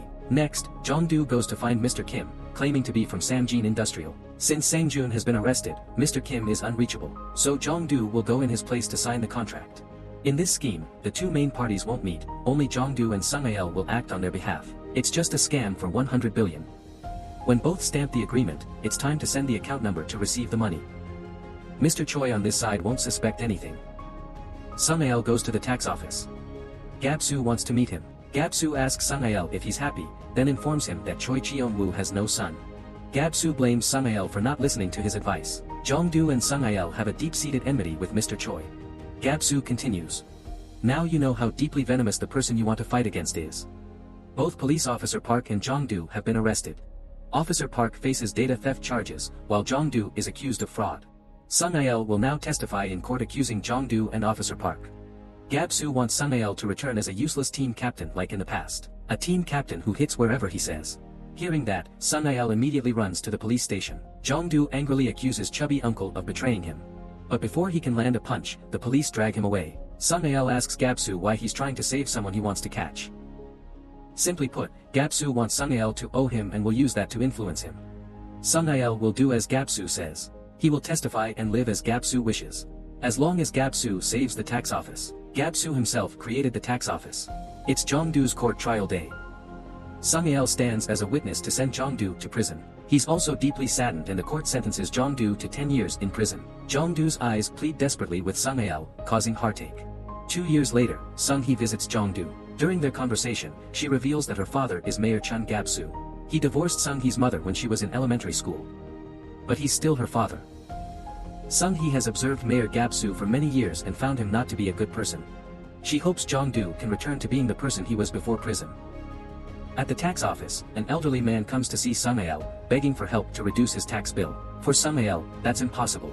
Afterwards, Sung-ael is reminded by his colleague that the old man resembles Director Park. He too came here seeking help. Sung-ael ignores what he says. Because for the current captain, he no longer cares about sideline matters. Sung-ael is still in the sights of Choi and Gap-soo, so now he must behave obediently like a cat. Even Sung-ael's captain was demoted, so what is he? Now he's just a reckless manager under the newly promoted captain's disdain. Outside, Sung-ael encounters the old man waiting for him. He quietly walks past without daring to linger. Over on Team 38 side, Mi-ju is urging everyone to help Jung-du. After all, Jung-du sacrificed a lot for everyone, but unfortunately, everyone refuses. Mi-ju has to find another way. She informs Sung-hee that no one wants to help Jung-du get out of prison. At this time, in the town, people are staging a protest. Because this area is newly developed, the government is asking them to leave their homes for elsewhere. Many households have elderly and young children. They have nowhere else to go. The government not only fails to help improve the quality of life for the people but also forces them into a dead end. At this moment, the beloved mayor has arrived. He doesn't respond to any interviews. Over here, Choi orders his subordinates to start throwing eggs at the mayor. This Chun Gap-soo is a crocodile expert who hunts with his nose, never dirtying his hands but letting the prey come to him. In prison, Jung-du hears the news and calls Mrs. No to contact Team 38 outside. He wants such despicable fraudsters to know how to break all rules. Fraudsters like Team 38 are fighting worse bad guys like that. Jung-du wants the greedy to see the state's eyes. Good people always win, bad people always fail. That is the law of nature. The next morning, Mi-ju picks up Jung-du after 2 years behind bars. He was sentenced to 10 years but only served 2 before being released. Jawang and Hak-ju also drive to pick up Jung-du upon his release. Mrs. No and Ji-jeon with red hair also arrive. The 6 of them smile at each other. Back at their hideout, Jung-du immediately starts working. Choi Cheon-woo owns 70% of the usury market. There are high-interest loans. He also takes property assets like houses, cars in Gyeongdong. Choi doesn't use the money he earns here for business investments but pours it into a fraudulent multi-level marketing company. Cha Myung is Choi Cheon-woo's right-hand man. Next is Choi Sang-jun, who Team 38 had previously deceived. He controls the company's finances. An Tae-wook was previously the chief at the city hall but is now the director of the company. He is quite astute and knows all about Team 38, so he has to be much more careful. Everyone is here except Sung-ael. The big chubby uncle is always around here, but he's not here now. Now Sung-ael keeps a low profile. Everything he does now is just to deceive people at City Hall. There are many watchful eyes at City Hall, so Sung-ael can't afford any slip-ups. Sung-ael has been like this until Jung-du was released from prison. Jung-du comes to see Sung-ael. They smile at each other and pat each other on the shoulder.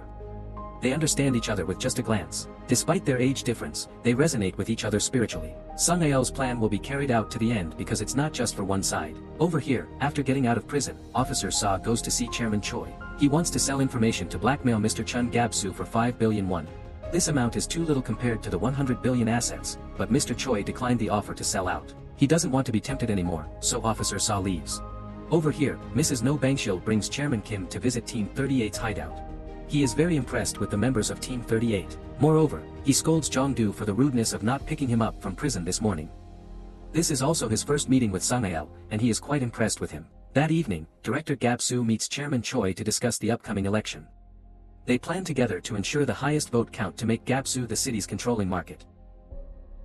Cunning old fox Choi Cheon-woo has everything under control, and Gap-soo just needs to follow his arrangements. Over here, Mrs. Bangshil and Jung-du advise Sung-ael on how to talk to Chairman Kim to ask for his help.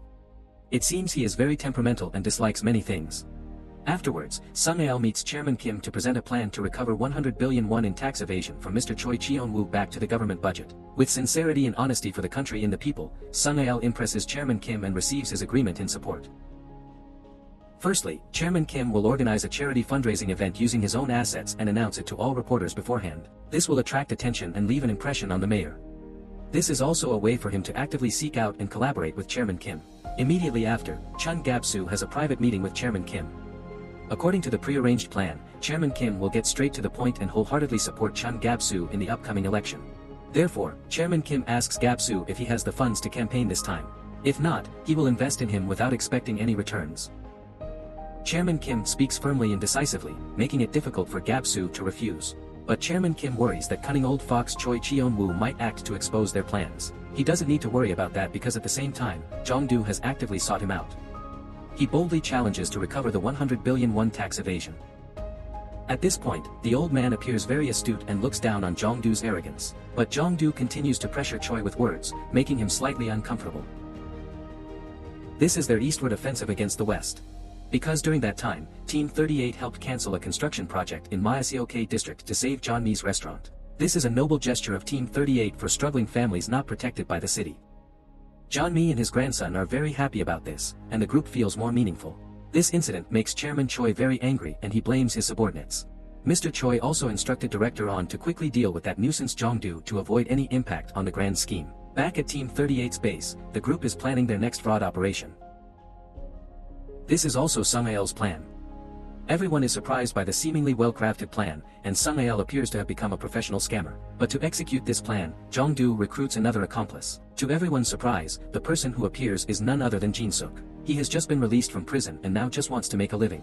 Having been under Mr. Choi's wing, Jin-suk understands him quite well. Now he seeks revenge on Mr. Choi and reclaim what's rightfully his. After getting approval from the team members, Jung-du cleverly arranges for Jin-suk to work according to the plan. Firstly, he will bring Jin-suk back to the office to meet Choi Sang-jun again. Jin-suk must act to make him believe that despite just being released from prison, he still has a lot of money to tempt him. Next, they will use the Kubin construction project to continue deceiving Sang-jun, causing him to borrow money and illegally take money from the bank. Jin-suk must keep approaching him to make him smell money and lower himself to think of ways to cooperate. At dinner that evening, Mr. Choi hinted to Jin-suk about making money.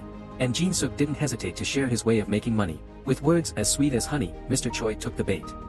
Next, it's up to Director Myung-soo of the construction company. Mi-ju tricked him at a bar. She pretended to approach him and got drunk so he would take her home. Then they staged a scene like a lover's quarrel for Hak-ju to knock him out and abduct him for interrogation. Next, the group begins their interrogation. They are ready to sacrifice Jawang to threaten Myung-soo, causing him to fear for his life. Poor Jawang gets punched relentlessly by everyone. The group pretends to be Chairman Choi's disciplinary team to inquire about the embezzled money. He feigns innocence and claims he doesn't know anything about the money. He is eventually pardoned and released to gain trust. Poor Jawang. He acted too convincingly and got his face beaten up. In the days that followed, Myung-soo lived in constant fear of being watched. He always thought about how to embezzle that money without getting caught. On the other side, Director On is calling Mr. Choi to inform him. He tells him they've found information about Jung-du at the Team 38 headquarters. That night, Jung-du meets Sung-hee to talk. He apologizes for everything that happened. Sung-hee has forgiven him and moved on. At the same time, something happened at the Team 38 headquarters. Chairman Choi has arrived, much to Sung Ail's surprise. He immediately calls Jung-du to hurry back because they have a special guest. Jung-du bids farewell to Sung-hee and rushes back. Chairman Choi appears friendly at the Team 38 headquarters. He says he just wants to greet the two of them. Jung-du politely offers him coffee. After some chatting, Choi asks to leave. Jung-du asks him how he knew they were here. Mr. Choi looks back and says this is why Team 38 couldn't defeat him. He came here and saw all the plans Team 38 had to deceive his company. After that, Mr. Choi quickly discussed with Tae-wook. They also devised a plan to change their strategy to defeat Team 38. Both are determined to make Team 38 lose face.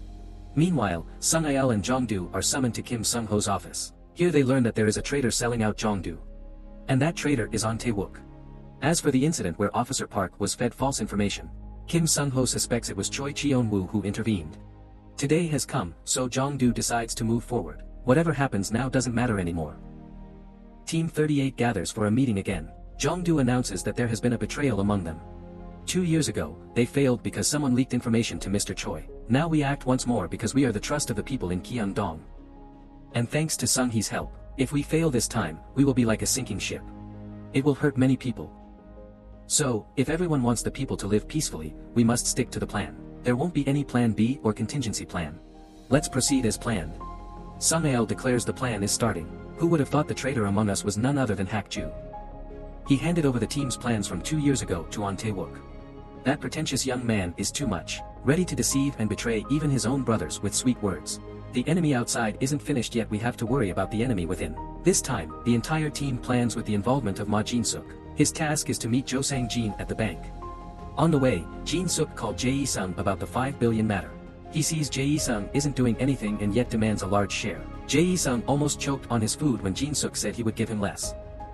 Meanwhile, Hak-ju accompanies on Tae-wook to monitor Jo Sang-jin in the tax department. Tae-wook wants Hak-ju to get the ledger and hand it over to Mr. Choi. Once done, Tae-wook wants Hak-ju to escape from there. Later, Jin-suk arrives and hands Mr. Choi Cheon-woo a ledger. It contains important documents. At that moment, the prosecutor with a long face arrives to arrest the three and takes the documents to Tae-wook. So Tae-wook successfully gets the ledger and his plan is going smoothly. Returning to the meeting of Unit 38. Hak-ju stood up and admitted he was the traitor who gave the secret plans to Tae-wook. Jung-du didn't blame Hak-ju. Instead, Jung-du thanked him for revealing the truth to everyone. Afterwards, Hak-ju also brainstormed with everyone to plan.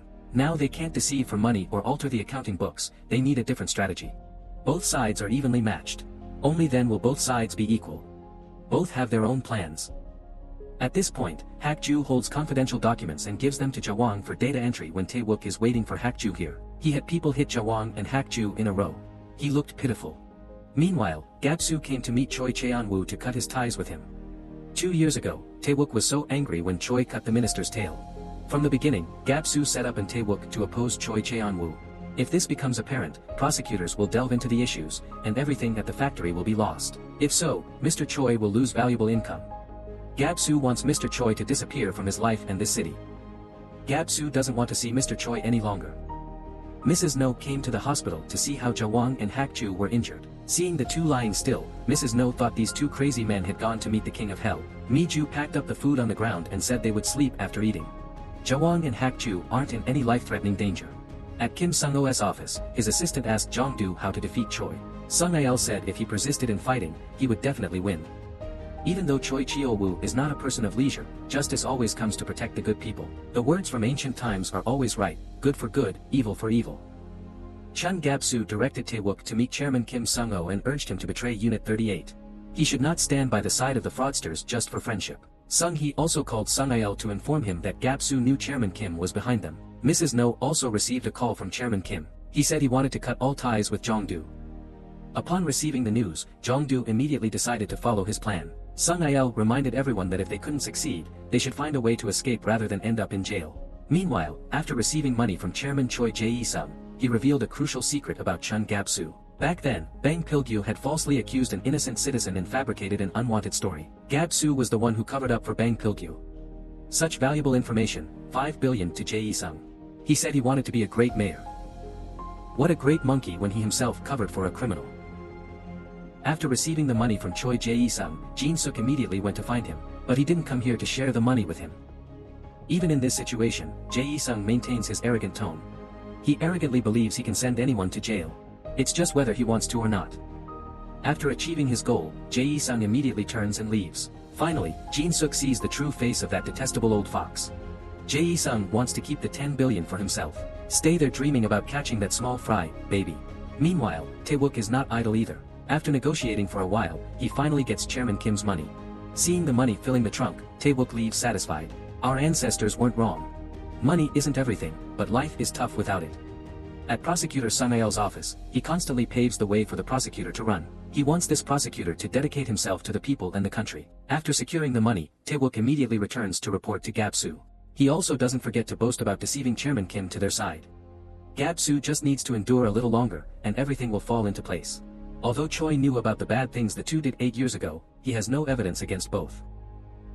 Therefore, Mr. Mayor can rest assured. Until people settle down to watch the news, everything will be revealed. The media is loudly reporting that Chun Gab-soo received 10 billion won illegally to fund his election campaign. Because of this, Gab-soo has lost his candidacy.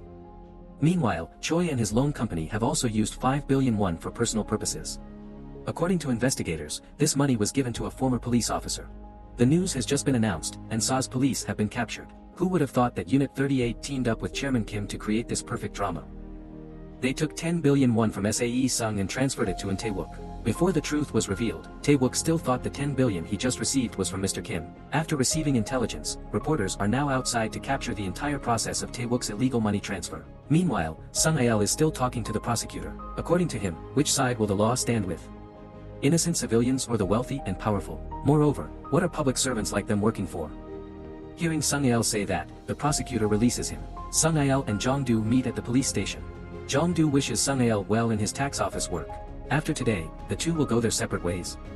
There won't be anyone related to anyone anymore. Before leaving, Jung-du asks Sung-ael for a favor. In a year, when his father is released from prison, he hopes Sung-ael will go and pick him up. Hearing Jung-du say that, Sung-ael nods in agreement. Tears streaming down his face, Sung-ael turns and leaves the police station.